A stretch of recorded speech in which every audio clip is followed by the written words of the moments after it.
There's another story coming right up, and you can always learn more about Theodore Tugboat on the internet. Find us through PBS Online. Pushing and a pulling in the great big harbor, in the great big world is so much fun. So many brand new things to discover. Waking with the sun, gotta get the job done. Oh, Theodore and Emily, Bodak, Hank and George, and the harbor master too.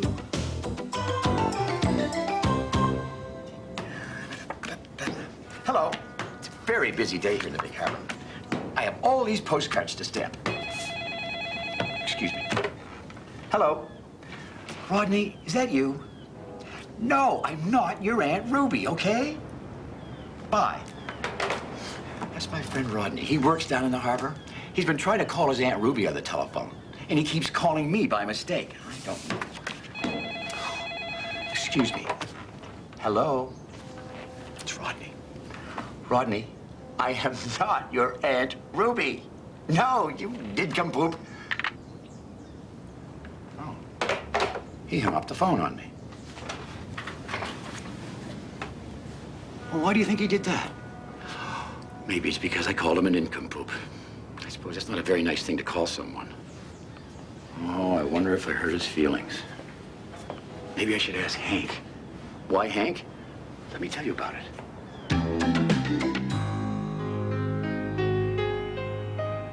One fine morning, Hank was setting off to work. Hello, Hank, tooted Constance. Hello, Hank, called Blue Nose, the sailing ship. Hi, Hank, called Rebecca, the research vessel.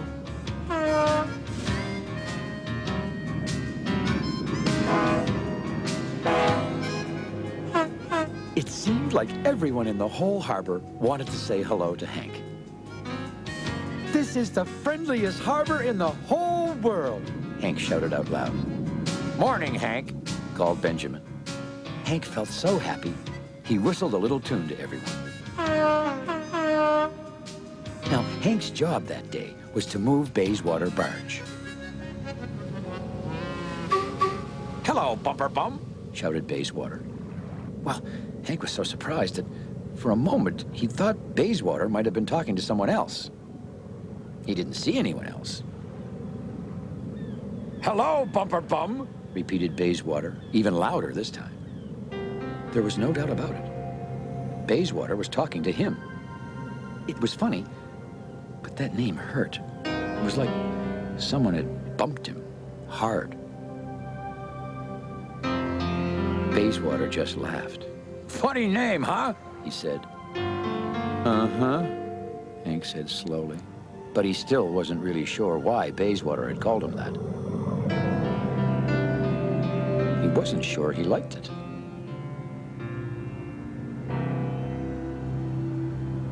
A little later, Hank arrived at the oil refinery with Bayswater. There was a big pile of oil drums in the dock, waiting for Bayswater to pick up. Let's load my oil drums, Bumper Bum, Bayswater giggled. Well, by this time, Hank just had to say something. Ready when you are, Barge Bum. Bayswater began to laugh and laugh. Hank began to laugh too. Barge Bum, he shouted again, and both of them were laughing now. Hank had to admit to himself that it was kind of fun to make up silly names like that. Hurry up, Bathwater, he hooted. Hank began laughing so hard, his whistle made a funny sound. Ha ha ha, roared Bayswater. You sound like a big goose. Honk. Bird bath, Hank shouted right back. The two of them laughed and laughed until their whistles hurt.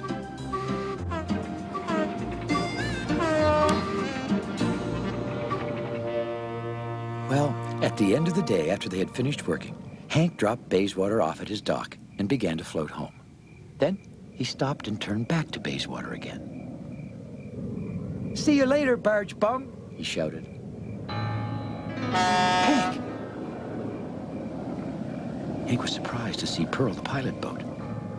I heard what you called Bayswater, said Pearl. It's not very nice to say things like that.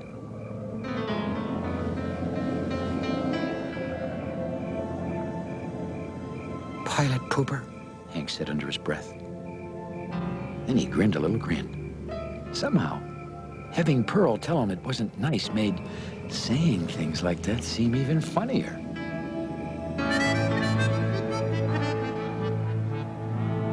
Early the next day, the dispatcher sent Theodore and Hank to bring in a cargo ship.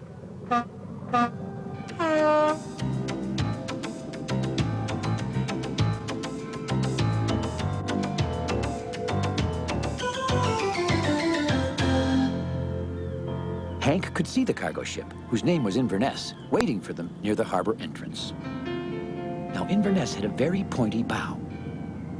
Hank's mind began to race, just like his engine. He hurried on ahead of Theodore and pulled up right in front of Inverness. "Hello, Needle Nose," he shouted with a great big grin. Inverness didn't say anything. Then Hank puffed along to the back of the ship to help push, tooting his whistle with laughter.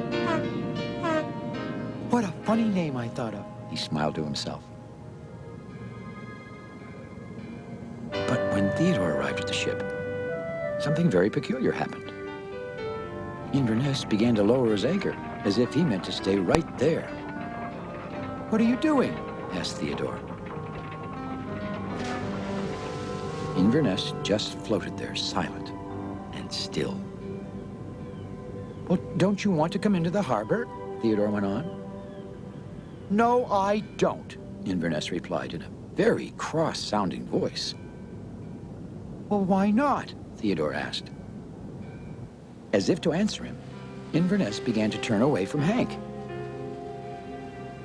Theodore floated along to the back of Inverness to talk to Hank. "Hank," he said, "this ship doesn't want to come into the harbor." "He doesn't?" said Hank. "Why not?"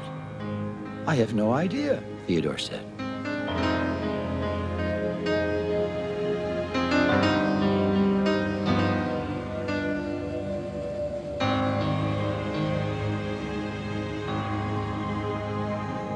"He doesn't want to come into the harbor," the dispatcher said when Theodore had told him what had happened. "But why not?" "We don't know," replied Theodore. "Do we, Hank?" "No." "Can you think of any reason?" continued the dispatcher. "No," said Theodore. "No," said Hank. Just then, they heard an emergency whistle. And Foduck, the safety tug, came racing up to the dock, all out of breath. "That ship who was supposed to come into the harbor is leaving," he puffed. "Leaving?" asked the dispatcher.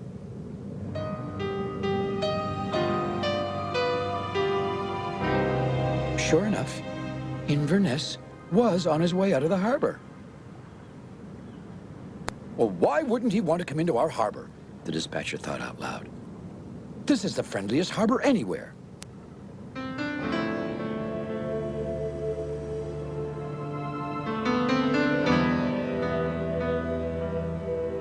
And then he gazed out towards Inverness as if he couldn't believe what he was seeing.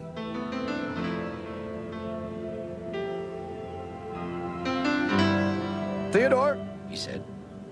"Yes, sir." "I want you to try to bring him back to the harbor. Please proceed immediately."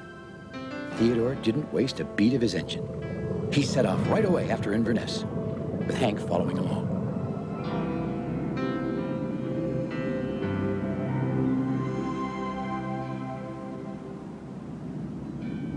Now, they could see that Inverness was already quite a ways out on the ocean. "I wonder where Needle Nose is going," said Hank.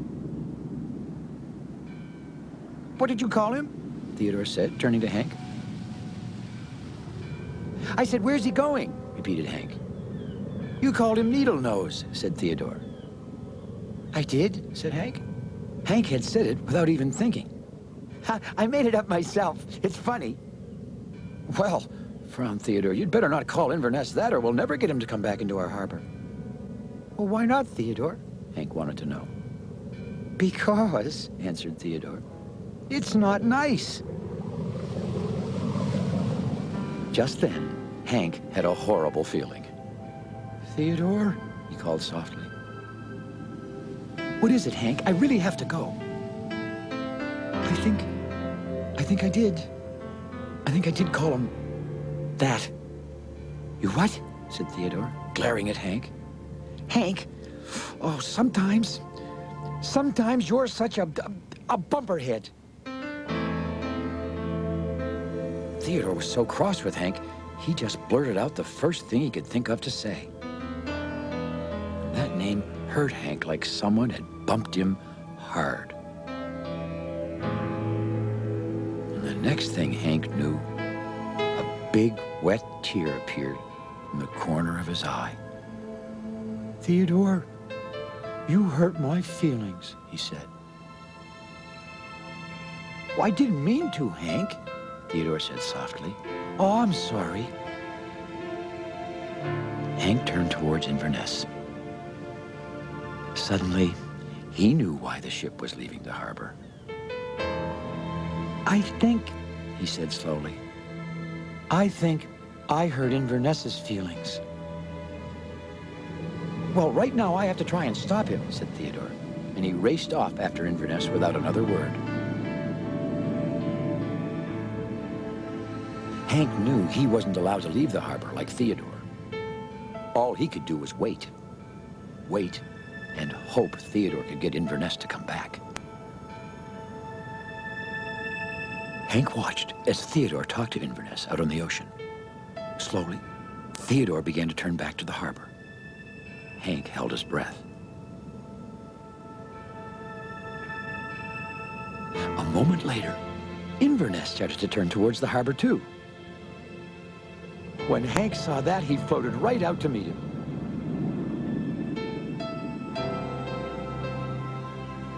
Oh, thanks for coming back to our harbor, Hank began. Well, said Inverness in a very quiet voice, I didn't want to, but Theodore promised that no one would call me any more names. Well, I shouldn't have called you that name, said Hank, looking very sad. I didn't mean to hurt your feelings. Well, you did, said Inverness. I'm really sorry, said Hank.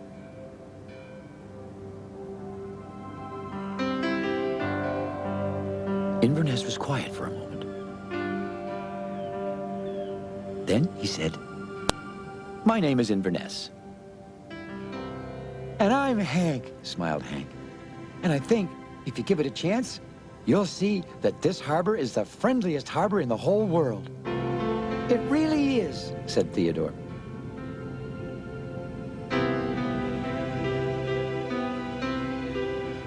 Well, as the tugs began to bring Inverness into his dock, they felt so happy they whistled a little tune to everyone. And Inverness joined in too.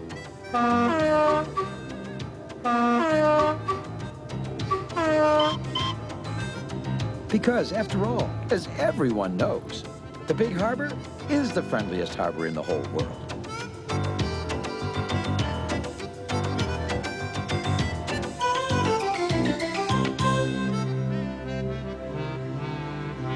Oh, I almost forgot that I hurt Rodney's feelings when I called him a nincompoop. You're right. I'll call him on the phone right now and apologize. Thanks for visiting us here in the big harbor. We'll see y'all again next time. Rodney, look, I'm really sorry I called you a nincompoop. No, it's not your Aunt Ruby. This is going to take a little while. Rodney, it's me, the harbor master. Really? Theodore.